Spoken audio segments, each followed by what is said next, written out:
અમરેલીના વડિયા શહેરમાં કોંગ્રેસ દ્વારા ડોર ટુ ડોર પ્રચાર પ્રસાર। એક તરફ લોકસભાની ચૂંટણીએ જોર પકડ્યું છે તો બીજી બાજુ સૂર્યનારાયણના તાપનો પ્રકોપ વધતો જણાઈ રહ્યો છે। ઉમેદવારોએ પણ પોતાના પ્રચાર પ્રસારનું જોર વધાર્યું છે। વડિયા શહેરમાં કોંગ્રેસ દ્વારા ડોર ટુ ડોર પ્રચાર પ્રસાર શરૂ કરાયો છે।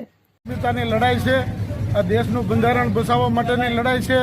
આમ ન માન્યું તો આ દેશ પાયમાલ થઈ રહ્યો છે। ભાજપે શહેરી વિસ્તારનો વિકાસ કર્યો છે પણ ગામડામાં કોઈ જાતનો વિકાસ કર્યો નથી।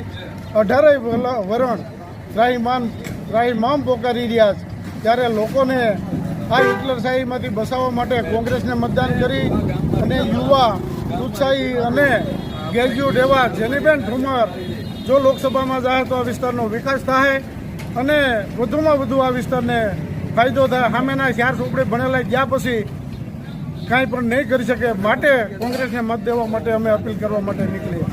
Thank you. કોંગ્રેસ દ્વારા મેનિફેસ્ટોની પત્રિકાઓનું વિતરણ કરવામાં આવ્યું અને કોંગ્રેસના ઉમેદવાર જેનીબેન ઠુમરને વિજય બનાવવા મતદાતાઓનો અપીલ કરવામાં આવી હતી।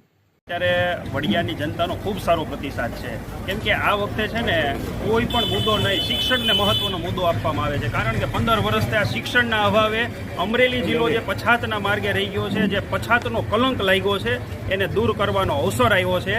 એટલા માટે આજ રોજ અમરેલીની વડિયાની અંદર અમે બધા કોંગ્રેસી કાર્યકર્તાઓ લોકોને અપીલ કરી છે કે આ વખતે શિક્ષણનો મુદ્દો છે, શિક્ષણને મહત્વ આપી અને જેનીબેન ઠુમરને બહુમતીથી જીતાડશે। અને જેનીબેન ઠુમરનો જે પેમ્પલેટ છે કે જેમાં કોંગ્રેસ દ્વારા જે મેનિફેસ્ટો છે એની જાણ માટે લોકોને ખ્યાલ આવે એના માટે અને એક શિક્ષિત ઉમેદવાર જેનીબેન ઠુમરને મતદાન આપી અને અમરેલીનો જે પછાત રહી ગયું છે પછાત પણ દૂર કરવા માટે જેનીબેન ઠુમરને મત આપવો એવી અપીલ કરીએ છીએ। અહેવાલ રાજુ કારિયા, લોકાર્પણ।